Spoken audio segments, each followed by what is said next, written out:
Zakiya, you remember I was telling you about that company that I saw and they had an amazing product and it was just like super, super cheap? Yeah. And I remember thinking, this must be rubbish. Like the product actually just must be Crap. yeah. And it wasn't. And that's a common mistake that a lot of business owners make. They don't match their price to the value that they're delivering.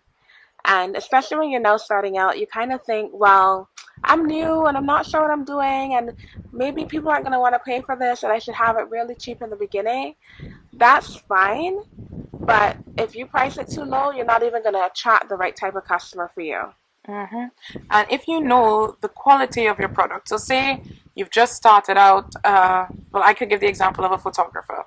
You've done your work, you've worked with clients before, mostly unpaid, and you know that your work is the equivalent quality to the person who's actually at the highest rank of everything else.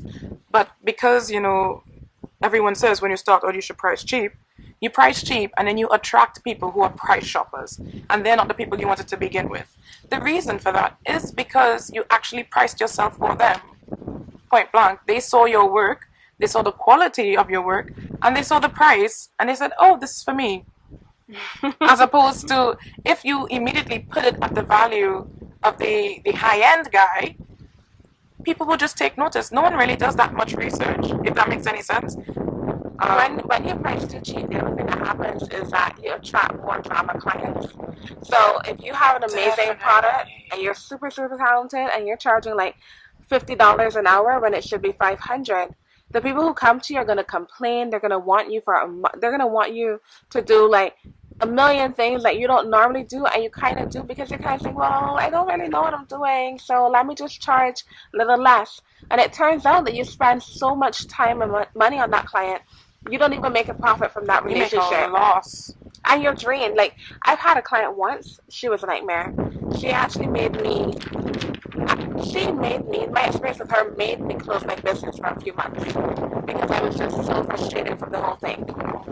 And I was just so frustrated. Like, every little thing she was nitpicking at, and it was very early in my business when I was still getting to know who I was. But my price and my product at the time was still better than anything else in the market because that's why I started my company. And every week she'd call me or send me an email with a question and this is beyond customer support. These are things that she should handle as a business owner that she expected me to handle as a supplier. And so the boundaries got blurred because I didn't set up myself to work with people who would value what I already do. You price yourself to the value you want people to reciprocate. So if you put yourself at $50 an hour when you should be at $500, expect not only for them to not appreciate you, expect for them to ask for a discount. Mm-hmm. That's what's going to happen because they do not value your service at all. Because they know you don't value yourself. If you valued yourself, you'd price yourself appropriately. Don't stop looking around, and don't be bothered about if someone says, you only just began, you are not allowed to do this. You have to wait in line before you get ahead. That doesn't make any sense. That makes no sense. Not even in nature does that make any sense. Just go for it. If you know that's the product that you're making, go for it. And your clients would be the answer to anyone that says you're not worth that value. But, on the flip side, what about people who charge way more than they're delivering? So I could give so many examples. I mean, there are people out there who have products that are priced at $50,000 and the quality is the same as if you bought something for $5,000. But they branded themselves and hyped up themselves so much that they create this expectation of over delivery and high standard, and then you get it and you're nothing but disappointed.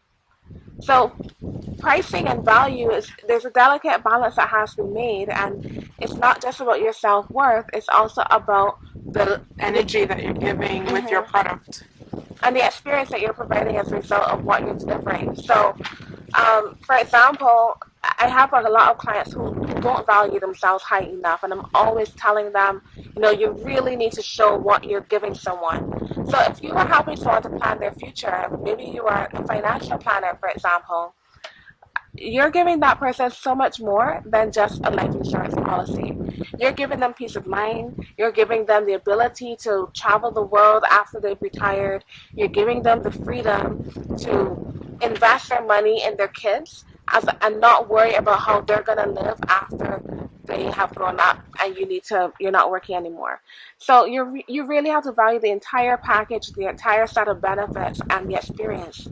But be mindful of the fact that if you're going to charge a certain rate, your value needs to match, whether it's high or low. I completely agree for both sides of the argument. So I guess the takeaway point from this, guys, is really please look carefully at your product and look carefully about what are the benefits that someone would receive after using your product, and the benefits, not the features. I don't care if you get 3 PDFs or I'll give you 20 extra photos. I'm not talking about that.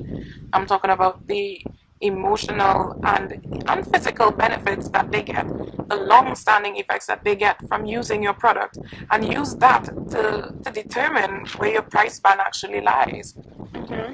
And that's really it. You also have to clearly communicate your benefits and your value. So if you're going to charge a high rate, show me what I'm getting and let me know what to expect from the process. And if you have a budget product, so some people like to start small and easy, and they'll tiptoe into the market. So they may start with a $50 product, like a $49 product, and that's fine. But make sure you can see, well, I'm getting value in these areas and this matches this, because your customer knows the difference. And if I'm accustomed spending $50 for something and you're selling it for $500 and the same benefits that exist, then I'm going to have a hard time choosing you if there's nothing additional going on. On the flip side, if you are giving me the value, if I'm seeing the value of like a $2,000 product, but you're charging $100 for it, it does not work in your favor, because I immediately negate everything I've read and I no longer trust you, because I think that you're actually lying. This is all gloss, and you're actually rubbish, and all of your products are probably rubbish, and that all the work you put in has now just gone down the drain. All for naught. So we'd love to hear your stories about pricing and value, and maybe some experiences of customers who didn't see the value in your work, or maybe they felt your value was so high that you weren't charging enough. And what were their reactions to it? And how did you react to it? Like, how did you react to finding that information out, and how did you pivot in your business to affect those changes? So we'd love to hear about it. Write it in the comments below, and we'll see you guys next week. See ya! Bye!